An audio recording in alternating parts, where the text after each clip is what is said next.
నమస్కారం. నా పేరు Meenakshi. I'm a tarot card reader, numerologist, spiritual healer.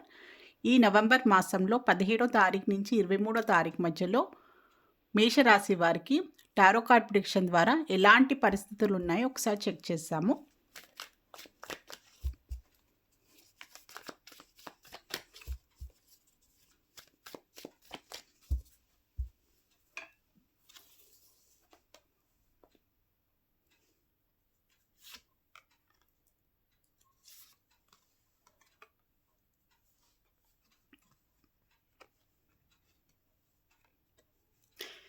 So, ఈ 17వ తారీఖు నుంచి 23వ తారీఖు మధ్యలో మేషరాశి వారికి చాలా ఏందంటే ఒక క్వీన్ ఆఫ్ వాండ్స్ వచ్చిందండి. క్వీన్ ఆఫ్ వాండ్స్ అంటే మెంటల్లీ చాలా స్ట్రాంగ్‌గా ఉండాలి. మెయిన్‌గా వర్కింగ్ వుమెన్స్‌కి ఏందంటే వాళ్ళు ఎలాంటి పరిస్థితుల్లో కూడా కొన్ని విషయాలలో ఏంటంటే వీక్ కాకుండా ఏందంటే మెంటల్లీ స్ట్రాంగ్ ఉండాలి. కొన్ని విషయాలు వాళ్ళకి ఇబ్బంది కలగొచ్చు. కొన్ని విషయాలలో వాళ్ళు ఏందంటే ఓడిపోతున్నానేమో, నేను ఫెయిల్యూర్ అయితున్నానేమో, నేను చెయ్యలేనేమో అని అలాంటి పరిస్థితులు మీకు అనిపించొచ్చు.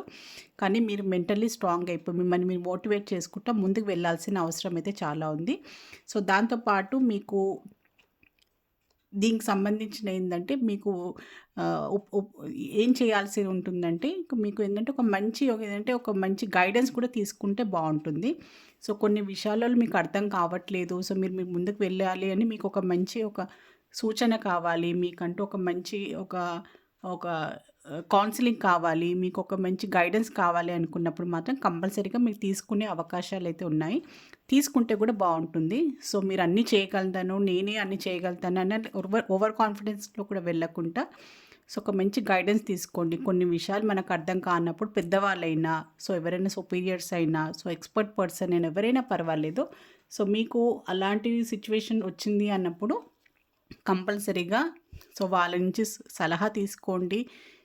సలహా తీసుకొని సంప్రదింపులు చేసుకొని ముందుకు వెళ్తే బావుంటుంది ఈ వారం రోజుల్లో. అనవసరమైన ఓవర్ కాన్ఫిడెన్స్ కాకుండా అనవసరం విషయాలు ఏంటంటే మిమ్మల్ని మీరు తక్కువ చేసుకోకుండా కూడా కొన్ని విషయాలు అర్థం కాకుంటే ఒక మంచి సూచన తీసుకొని సరైన మీరు ఒక గైడెన్స్ తీసుకొని ముందుకు వెళ్తే మీకు ఈ వారం రోజుల్లో కొన్ని అడ్డంకులు వచ్చినా, కొన్ని ఇబ్బందులు వచ్చినా కూడా అందులోంచి బయటపడే అవకాశాలైతే కనిపిస్తున్నాయి.